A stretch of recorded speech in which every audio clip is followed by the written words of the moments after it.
En este video lo que busco es dar a entender tres temas: el teorema de Goleman, las barreras personales, en especial en los estudiantes, y la inteligencia emocional. Voy a empezar con el teorema de Goleman. Goleman propone una forma más completa de entender la inteligencia humana.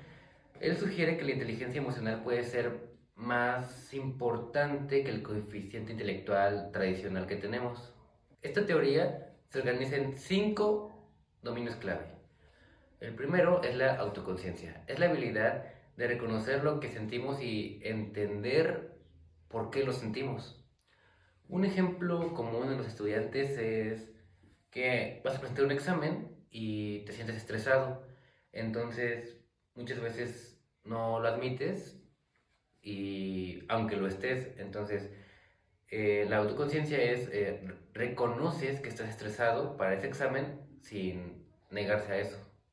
El segundo es la autorregulación. Consiste en manejar esas emociones que sientes y evitar reaccionar impulsivamente.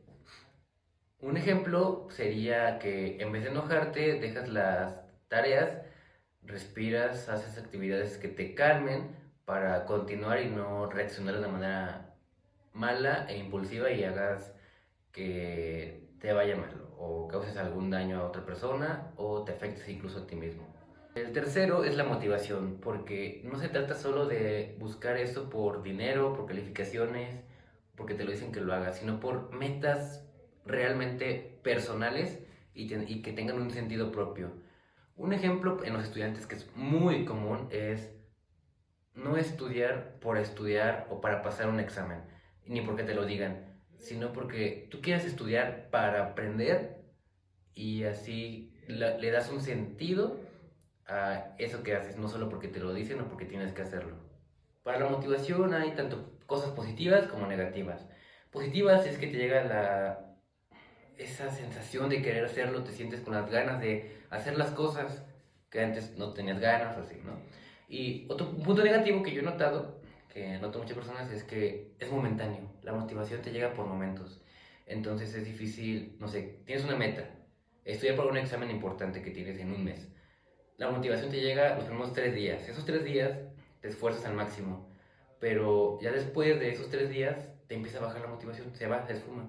Entonces lo que pasa aquí es que pierdes esa motivación y ya no le encuentras sentido seguir estudiando, o ahora sí lo haces solamente por cumplir y no por lo que realmente es, porque tú quieres aprender. Entonces tiene tanto cosas positivas como negativas. Entonces sí es importante aprovechar la motivación, pero también saber a vivir sin la motivación. El cuarto punto es la empatía. Es un punto muy importante porque es ponerse en el lugar de los demás y saber lo que esas personas sienten.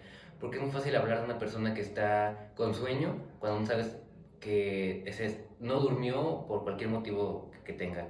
Entonces, la empatía, como dicen, es ponerse en el lugar de los otros para saber lo que sienten y por qué es que están actuando de tal manera o por qué hacen lo que hacen. Entonces, la empatía, aparte de entender o saber por qué las personas están de esa forma, es una vez sabiendo eso, ¿qué puedes hacer tú para ayudarlos? Porque un ejemplo es, un compañero está triste en clases, tú lo que haces es ir a preguntarle, oye, ¿qué tienes, no? Y una vez, si te lo platica, es entender, ah, no, ok, ya sé lo que tiene, entonces yo lo que hago es apoyarlo en lo que puedo para que ya no se sienta de esa forma, en vez de decir que, ah, es un llorón, no sabe nada. El quinto punto son las habilidades sociales. Este punto es importante y complicado para muchos y muy fácil para otros. Es básicamente la habilidad con las personas para comunicarse, para dar a entender algo, para resolver conflictos. Un ejemplo muy claro es en la comunidad estudiantil, te dejan un proyecto, ¿no? Estás en un equipo, hay 4 personas. Esas 4 personas no se llevan bien, no logran tener una comunicación muy buena. Entonces tú con habilidades sociales, si las desarrollas, que hay que aprender a desarrollarlas si no las tienes, o mejorarlas si las tienes, es poder hablar con ellos, comunicarte con ellos para lograr el objetivo común. Ese objetivo lo pueden lograr, pero falta la comunicación. Por eso es muy importante este punto, porque sin estas habilidades va a ser muy difícil lograr alguna meta en común. Como dije en el quinto punto, Goleman nos dice que estas habilidades no son con las que naces, sino son las que puedes ir desarrollando a lo largo de tu vida, con práctica, con ejercicios, pero cualquier persona los puede desarrollar. Uno más lentos que otros, uno más rápido, o unos son muy fácil, otros les cuesta mucho, pero se pueden desarrollar. El segundo punto son las barreras personales en los estudiantes. Como ya había dicho en el teorema de Goleman, las habilidades se pueden desarrollar, pero hay barreras personales que tiene cada persona que dificultan ese desarrollo. Una definición un poco más específica de las barreras personales se los va a leer.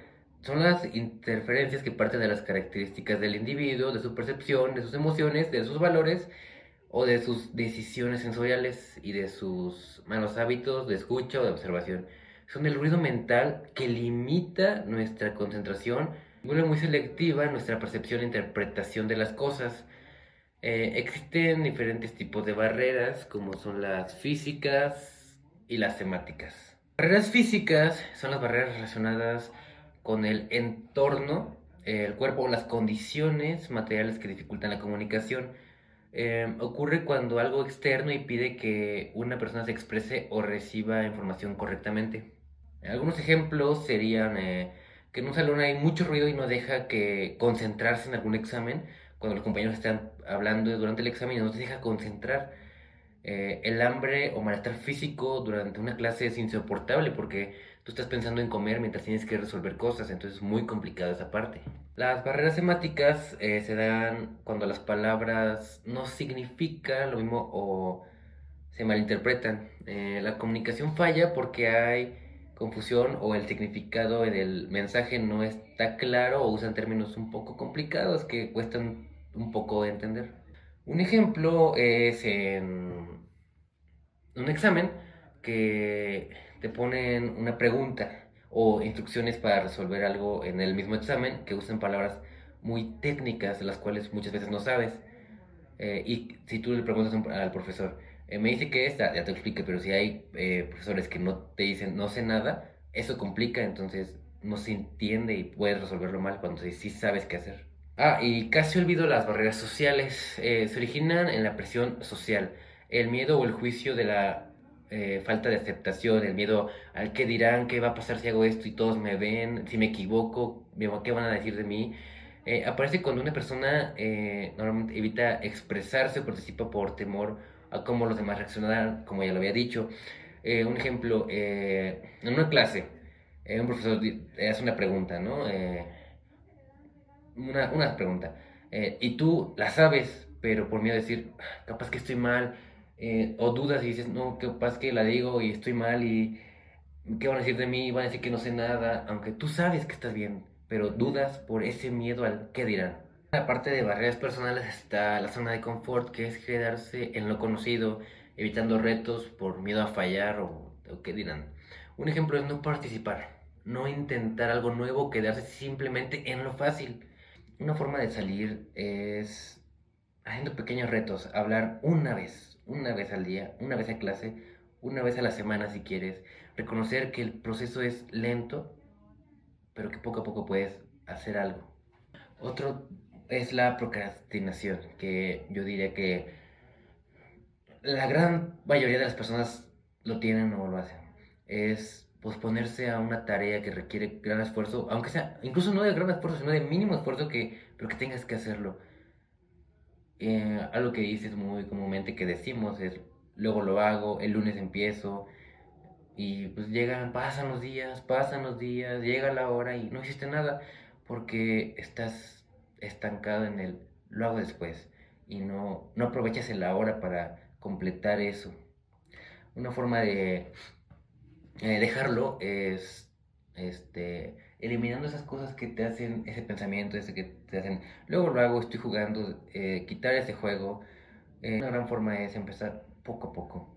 No es necesario empezar de golpe para eso de gran esfuerzo. Es empezar con tareas chiquitas para ir escalando y así lograr y llegar a hacer esa tarea que tienes en vez de posponerla tanto tiempo. Esto terminó esta explicación, espero haya sido clara.